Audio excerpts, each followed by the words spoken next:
Halo Sobat Denok Ayu semua, terima kasih karena masih setia menunggu video-video terbaru dari Denok Ayu Novel. Jangan pernah lupa ya untuk selalu subscribe, like, and comment, agar Denok semakin semangat upload videonya. Menantu terbaik bab 645 keberadaan Master Aula.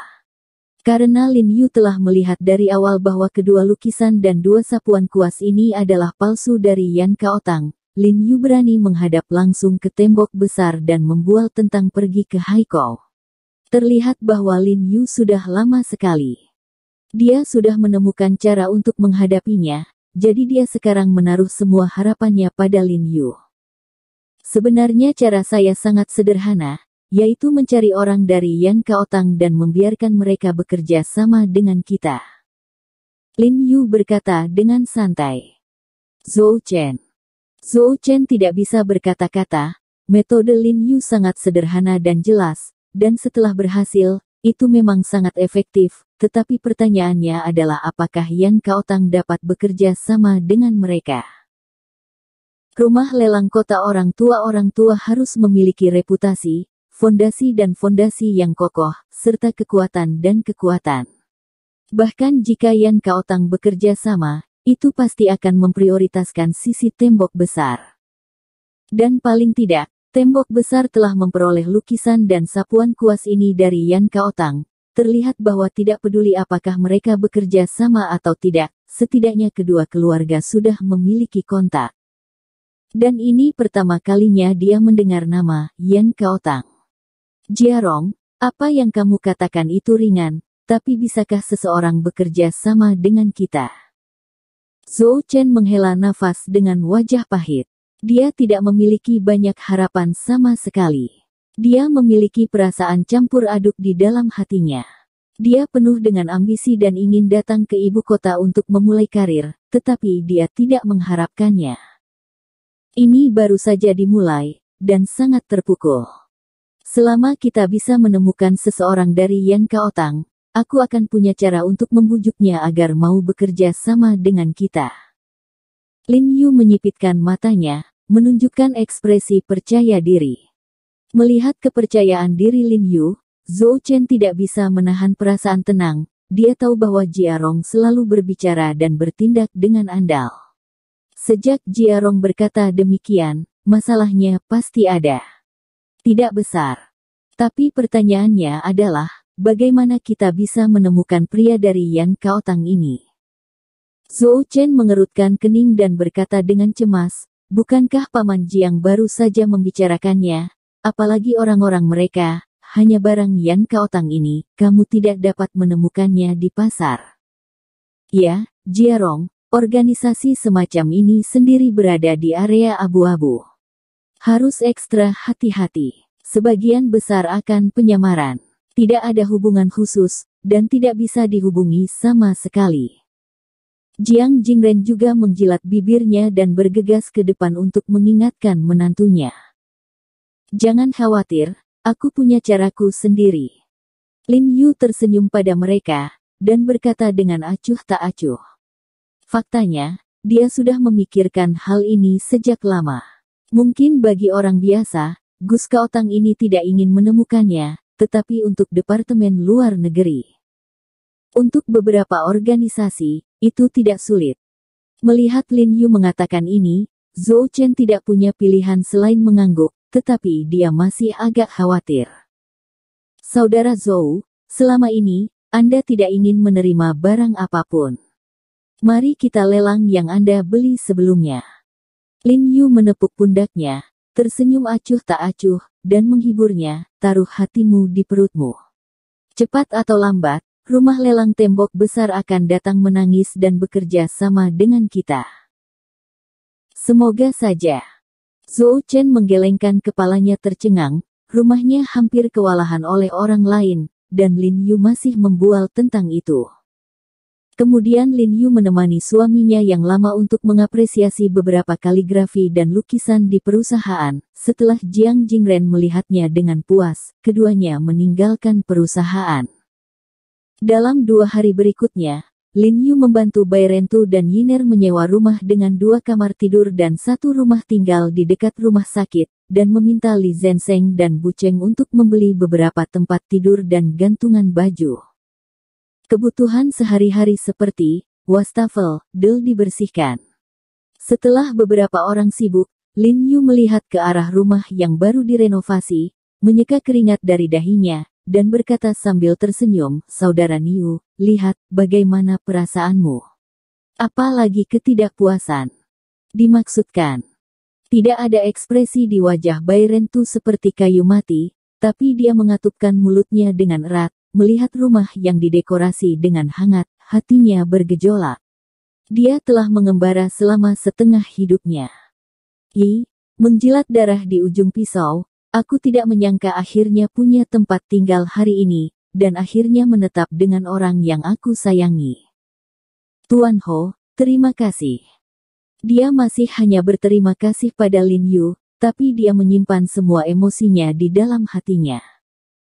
Hebat, akhirnya kita punya rumah sendiri. Pada saat ini, Yiner, yang berlari keluar dari kamar tidur, berteriak kegirangan, dan kemudian terjun ke pelukan Bai Rentu, matanya penuh kebahagiaan. Setelah beberapa hari berhubungan dengan Lin Yu dan yang lainnya, Yin Erbi jauh lebih ceria ketika dia pertama kali kembali, dan akhirnya memiliki beberapa anak yang lugu dan hidup yang seharusnya dimiliki oleh anak seusianya. Orang-orang besar tidak bisa menahan senyum ketika mereka melihat penampilan asli dari Yin Child, bahkan mata seperti es dari Step Cheng tidak bisa membantu tetapi menunjukkan kelembutan. Yiner, bagaimana perasaan Anda tentang kesehatan Anda beberapa hari terakhir ini? Lin Yu membungkuk dan bertanya pada Chong Yiner yang prihatin. Bagus sekali, Paman He. Yiner Kong Lin Yu tersenyum cemerlang. Setelah beberapa hari menjalani pengkondisian oleh Lin Yu, tubuhnya dapat dikatakan telah pulih sepenuhnya. Tidak apa-apa. Lin Yu tersenyum dan menyentuh kepalanya, dan berkata sambil tersenyum, kemudian kamu akan mulai pergi ke sekolah berikutnya, saya akan membantu kamu untuk menghubungi kamu. Tuan He, saya benar-benar merepotkan Anda. Bai Rentu berterima kasih lagi pada Lin Yu. Oke. Saudara Niu, berapa kali kamu mengatakannya, kami tidak mengucapkan terima kasih, kamu dan Jia-Jia selamat beristirahat, ada yang harus saya lakukan, Saudara Niu akan memeriksanya untuk saya. Lin Yu tersenyum padanya dan berkata, lalu dia memanggil Bu Cheng dan Li Zhensheng untuk pergi keluar, dan pada saat yang sama berkata kepada Bu Cheng, Kakak Bu, lihat apakah kamu bisa mengaktifkan koneksi dan koneksi di sekitarmu. Sumber daya, bantu saya menemukan seseorang untuk mencari organisasi Yan Chaotang. Selain itu, saya akan mencari Tan Kai dan membiarkan dia mencari saya juga. Bai Rentu yang dikirim setelah mendengar kata-kata Lin Yu tiba-tiba membuka matanya dan berkata dengan heran, Tuan, apa yang baru saja Anda katakan, Yan Chaotang? Ya apa, Kakak Niu, kamu juga tahu pondok angsa ini? Lin Yu berbalik dan bertanya pada Bai Rentu yang sepertinya telah mendengar tentang pondok angsa liar ini. Tapi pondok angsa liar yang mengkhususkan diri pada pemalsuan barang antik. Bai Rentu bertanya dengan suara yang dalam. Ya, ini pondok angsa. Lin Yu melihat Bai Rentu tiba-tiba tahu, dia langsung terlihat senang, dan bertanya dengan penuh semangat, kenapa, Kak Niu, kamu tahu Yan Chaotang ini? Saya tidak mengerti, saya hanya tahu bahwa itu adalah organisasi yang membuat pemalsuan. Bai Rentu menggelengkan kepalanya, bahkan dengan sedikit penghinaan di nadanya. Lin Yu tiba-tiba merasa seolah-olah dia disiram dengan air dingin ketika dia mendengar kata-kata itu, dia menghela nafas tanpa daya, merasa kecewa, menggelengkan kepalanya dan berbalik untuk pergi. Tapi aku kenal guru aula mereka, Hu Qingfeng. 100 orang yang diikuti Tu Yuyu.